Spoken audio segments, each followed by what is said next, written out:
Octopuses shouldn't be this intelligent. They don't live long enough. They don't raise their young. They don't even have a centralized brain, the way we do. And yet, they solve problems, use tools, and remember individuals.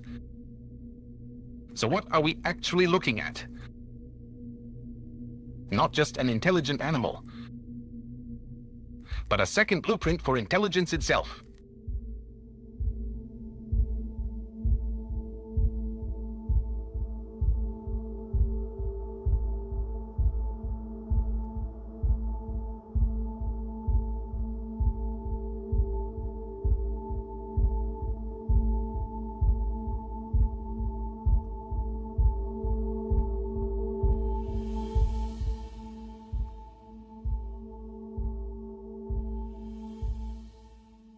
Before we even try to explain anything, I think we need to sit with how strange this actually is. Yeah, because if you just say octopuses are intelligent, it doesn't sound that unusual. But when you unpack it, it starts breaking assumptions almost immediately. Right. They're mollusks, same group as clams and snails. And nothing about clams suggests problem-solving, tool-using intelligence. Exactly. Their lineage doesn't point toward this outcome. Their last common ancestor with us was basically a simple worm-like organism. So whatever intelligence they have, it didn't come from anything remotely like our evolutionary path. It evolved completely independently. Which means this isn't just intelligence. It's a second attempt at building a mind. And not just a second attempt, a radically different one. Yeah, the architecture is what really throws everything off. 500 million neurons, but most of them aren't even in the brain. 2/3 are in the arms. That alone should force us to rethink what a brain even is. Because now we're not talking about a centralized command system anymore. Each arm can sense, decide, and act on its own. They can even perform coordinated movements without direct brain control. Which sounds less like a body with a brain. And more like a network. But then you watch them behave, and it doesn't feel like a fragmented system. No, it looks unified. They hunt in coordinated ways, react as a whole organism. They don't look like 8 independent agents fighting each other. So we've got distributed processing with coherent behavior. That's contradiction number 1. Here's another. Lifespan. Yeah, this one might be worse. Most octopuses live what? 1 to 2 years. Sometimes less. So we have an animal with advanced cognition. That barely has time to exist. That's completely backwards from how intelligence is supposed to work. Usually, intelligence pays off over long lifespans. And through learning over time. And through social transmission. Which they don't have at all. No parents teaching them. No groups, no culture. They're born alone, live alone, die alone. So let's pause there. Yeah, because this is where it stops making sense.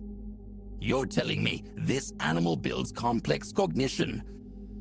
Without teachers, without time, without society. Every single generation starts from 0. And still ends up solving problems we associate with mammals. Opening jars, escaping tanks, navigating mazes. Recognizing individual humans. Showing curiosity, sometimes even play. That's not reflex behavior. No, it's flexible. Context dependent. Sometimes even creative. And fast. Really fast. Which might be the most unsettling part. Because they don't have years to figure things out. They figure things out quickly. Almost immediately, in some cases. So either they learn at extreme speed, or they're born with more than we expect. Let's not jump to conclusions yet. But we should acknowledge the tension. Yeah, because both options are weird. Either they learn faster than expected, Or they know more than they should at birth. And we don't yet know which is closer to the truth. or if it's some combination of both. There's another piece that bothers me. Go ahead. They're not social, but they're not simple either. right. Intelligence is usually tied to social complexity. Primates, dolphins, crows. Interaction drives cognition. But octopuses break that pattern completely. No social hierarchy. No cooperation. In some cases, they're even cannibalistic. So social intelligence isn't the driver here. Which removes one of our main explanations for intelligence entirely. Leaving ecology as a possible driver. Or something more fundamental. Or something we're missing. That's the feeling I keep coming back to. Yeah, this doesn't feel like a small exception. It feels like a different rule set. Like intelligence doesn't require what we thought it required. Or at least not always. And if that's true, Then the implications go way beyond octopuses. It means intelligence might be easier to produce than we assumed. Or more flexible. Or less tied to specific structures. which raises a bigger question. What is intelligence actually if it can emerge like this? And maybe an even worse question. Go on. If this is one example, How many others are we missing? Or misunderstanding. Yeah, that's the anomaly. All right, so we've established the anomaly. Now the question is simple. What actually explains it? The cleanest explanation is ecological pressure. yeah, predators, complex environments, difficult prey. That feels incomplete. It explains why intelligence might be useful, but not how it happens. I'm not saying it explains everything. I'm saying it's the primary driver. Driver, not mechanism. Exactly. And specifically after shell loss. Once they lost their protection, they had to compensate behaviorally. But that logic should apply to a lot of soft-bodied animals. It does, but they didn't all have the same tools. Let's pause there, because that's important. Yeah, we might be mixing up pressure and capability. Right.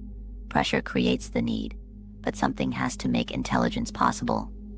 Which is where I think the molecular story comes in. You're talking about RNA editing. Yes, octopuses don't just rely on DNA, they actively edit RNA at massive scale. Thousands of edits in neural genes. Which could allow rapid functional changes in neurons. So instead of evolving over generations, they adapt within a lifetime. But that doesn't sit cleanly with me, Why not? because RNA edits aren't inherited. They reset every generation. Yeah, that's the catch. So they explain flexibility, but not why intelligence evolved in the first place. I'm not saying they explain evolution. I'm saying they explain feasibility. That's a better framing. So ecology pushes, RNA editing enables. And something else implements. Which brings us to the distributed nervous system. The embodiment angle. Honestly, this might be the most concrete piece of the puzzle. Or the most misleading. Go on. We might be overinterpreting arm autonomy as intelligence. You think it's just motor control? Partially, yeah. But arms make decisions locally. Or they execute pre-processed routines based on local input. Wait, that's a big distinction. Yeah. Are arms thinking or just reacting intelligently? There's evidence they can explore independently. Even when detached, they still respond to stimuli. That doesn't necessarily mean cognition. It could be complex reflex loops. So we need to be careful not to anthropomorphize the arms. But we also can't ignore the level of flexibility.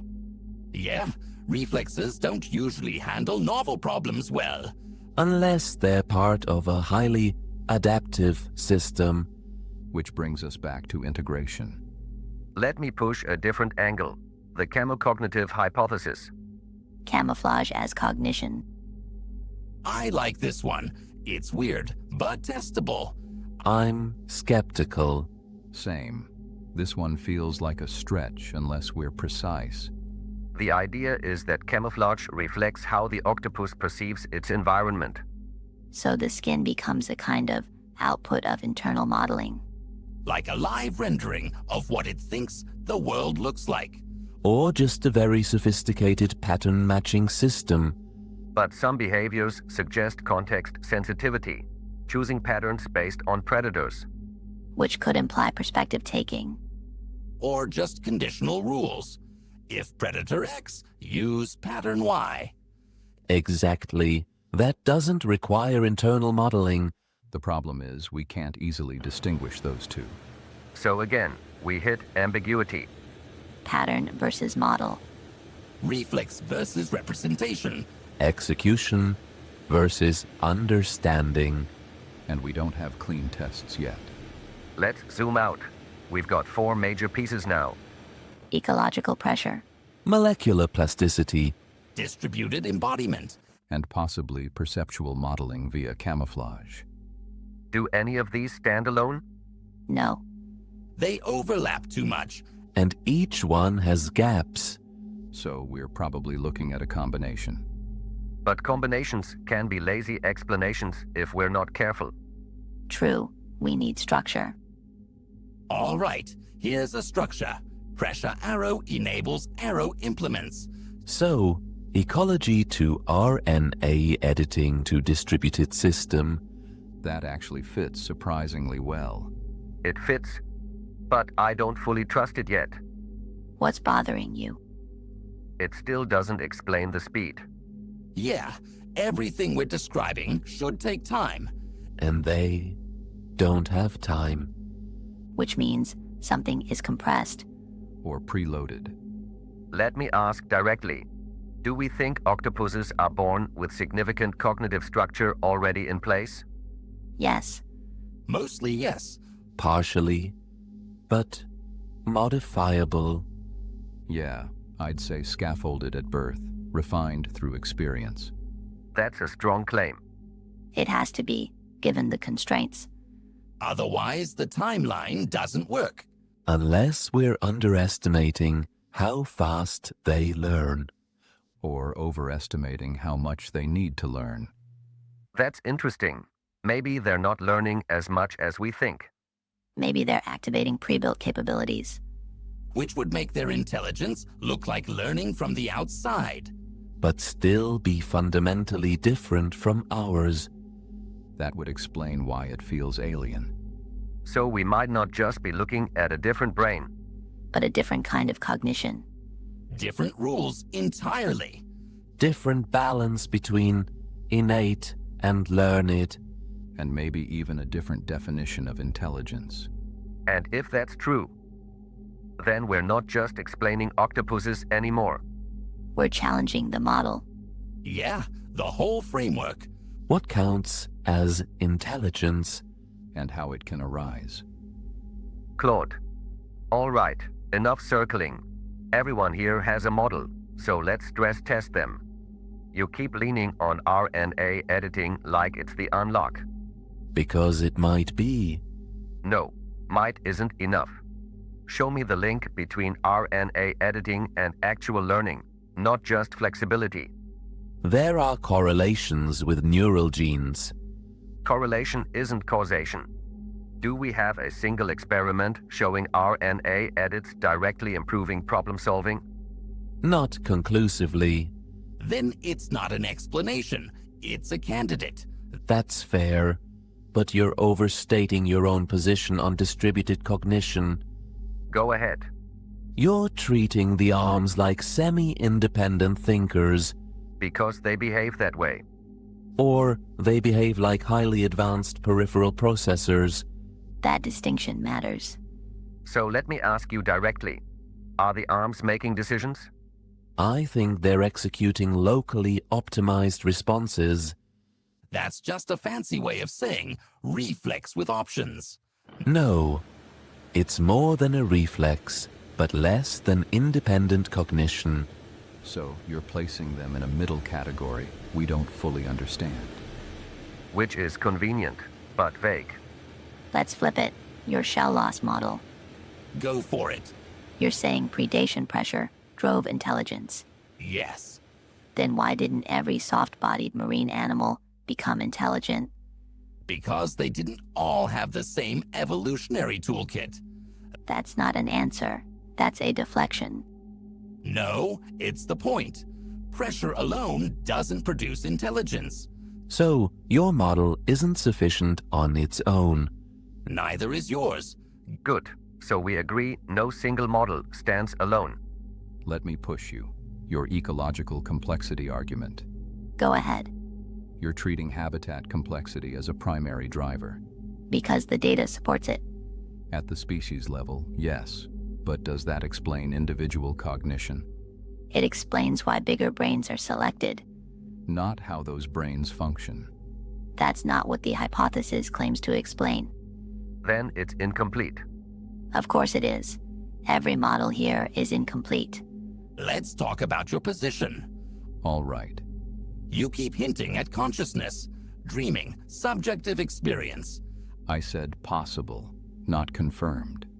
But you're still smuggling it in as an implication. Because some behaviors suggest internal states. Or they suggest complexity without experience. Exactly. Where's the line? We don't have one. Then you can't use consciousness as an explanatory layer.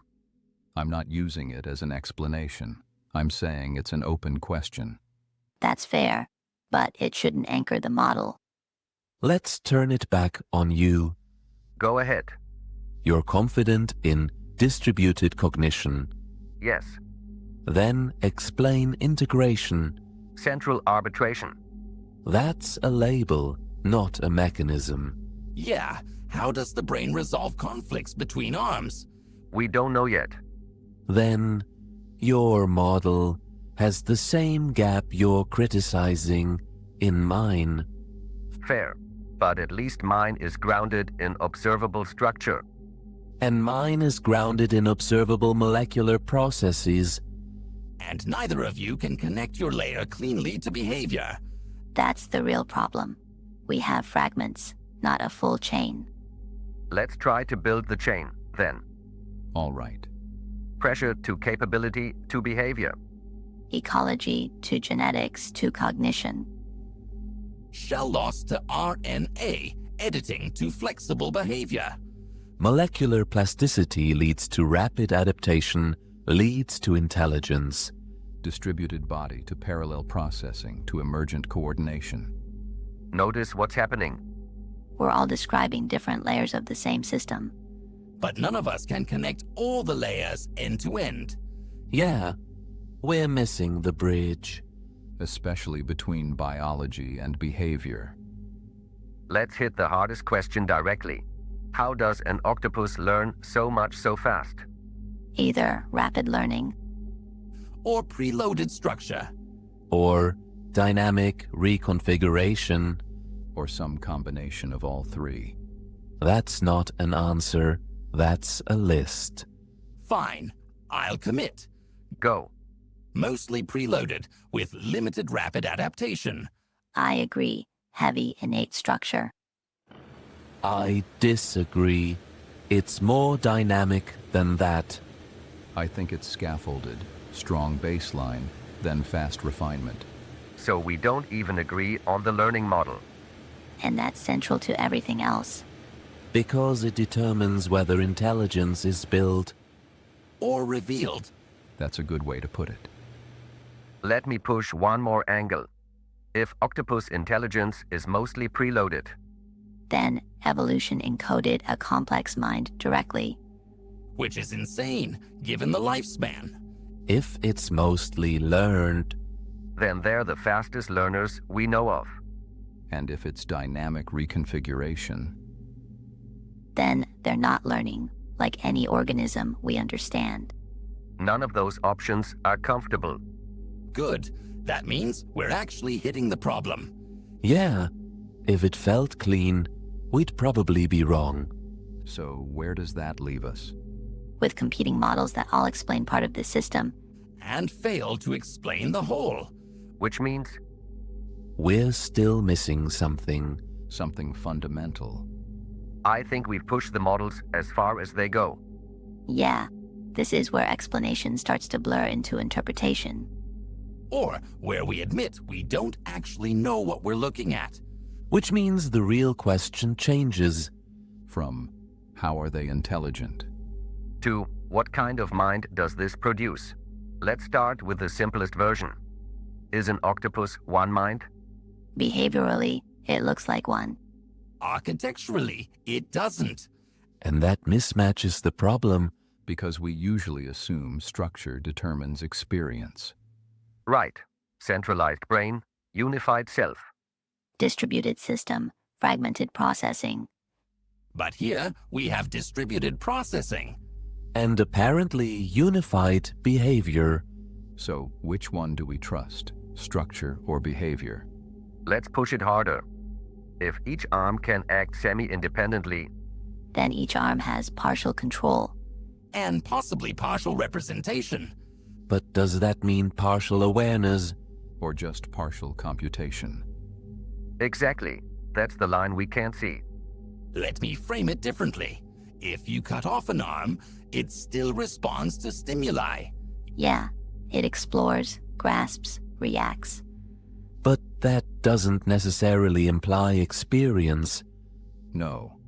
It could be processing without awareness. So here's the uncomfortable possibility. The octopus might be highly intelligent, But not conscious in the way we mean. Or conscious in a way we don't recognize. Or something in between, neither fully unified nor fully absent. A kind of distributed awareness. Let's not gloss over that. What would a distributed awareness even feel like? Maybe there isn't a single point of view. Maybe experience is localized, arm level, moment level. Like overlapping fields instead of a single center. Or like multiple streams that never fully merge. So not one self. But not many selves either. More like a system of processes with partial integration. Which sounds less like a person. And more like a network that sometimes behaves like one. That's deeply unsettling. It gets worse. Go on. We might be projecting unity onto behavior that doesn't actually require it. Meaning coordinated action doesn't prove a unified mind. Just like a swarm can behave coherently without a central self. Or like distributed AI systems. So the octopus might look unified. But not be unified. Exactly. Quiet beat. Then what is a mind? Traditionally, we'd say, a system that integrates information into a unified experience. But octopuses might not meet that definition cleanly. Or they might force us to expand it. Maybe integration doesn't have to be complete. So a mind could be a spectrum of integration? That would fit what we're seeing. Low integration, fragmented systems. High integration, unified selves. And octopuses somewhere in between. That's a very different picture of cognition. It breaks the binary. No longer mind or no mind. But degrees of coherence. Degrees of self. Let's bring this back to behavior. If an octopus uses a tool, Is that it deciding? Or multiple processes aligning. Or a system executing without awareness. We can't tell from the outside. and that's the core limitation. We're inferring mind from behavior. But behavior doesn't uniquely map to experience. The same behavior could come from different internal states. Including none at all. Pause. Let's push one more edge case. Camouflage. Yeah, that's one of the few windows we might have. If an octopus changes its appearance based on its environment, Is it reacting to patterns? Or representing the scene. or even modeling what a predator sees. If it's modeling perspective, That implies something like internal representation. Possibly even primitive theory of mind. Which pushes us closer to cognition as we understand it. But if it's just pattern matching, then it's still impressive, but not necessarily mind-like. So again, we hit ambiguity. And no clean test. Which is frustrating, because this might be the best clue we have. let's step back. If intelligence can exist without sociality, Without long lifespans, Without centralized brains, Possibly without unified selves. Then what we thought was required for a mind. might not be required at all. which means we've been defining intelligence too narrowly. Or too anthropocentrically. Or based on a single example, ourselves, And that might be the real anomaly, not the octopus. our assumptions. All right, we've pushed this as far as we can. Yeah, and it doesn't feel resolved. it shouldn't. If it did, we probably simplified something we shouldn't have. So maybe instead of forcing a conclusion, We just say where we land. brief pause. I'll start. I think this is a layered system. Ecology drives the need, biology enables it, and the distributed body implements it. That's close to where I am. But I don't think we understand how those layers connect. Yeah, for me, the strongest anchor is still ecological pressure, Same? but it only explains why intelligence is useful, and not why it looks like this. I'm more blunt about it.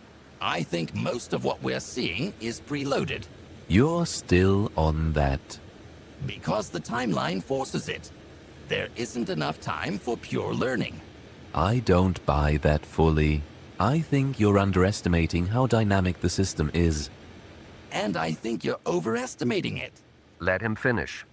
RNA editing changes the rules during life. That's not just flexibility, that's active reconfiguration. But you still can't tie that directly to cognition. No, but I don't think we've looked closely enough. I think both of you are partially right. Convenient. No, seriously. It feels like a scaffold. Explain. Strong baseline at birth. Then rapid refinement, faster than we're used to seeing. That, at least, fits the constraints. It still leans too much on learning for me. And not enough on molecular change for me. And none of that even touches the hardest part. The mind question. Yeah, Do we think there's a unified self there? Behaviorally, yes. mechanistically, I'm not convinced. I think it's partially unified. I don't think we have the tools to answer that. So we're split.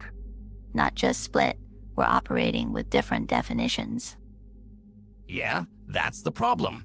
We keep using mind like we agree on what it means. And we don't. Not even close. Let me ask something uncomfortable. If an octopus behaves intelligently, But doesn't have a unified experience. Kirsty, would we still call it a mind? Or would we just call it a system? And what's the difference, really? that's the part that sticks with me. Same. Because if behavior is all we have, Then we might already be calling systems minds without knowing it. Or the opposite. Dismissing minds because they don't look like ours. So where does that leave us? With a model that explains pieces. but not the whole.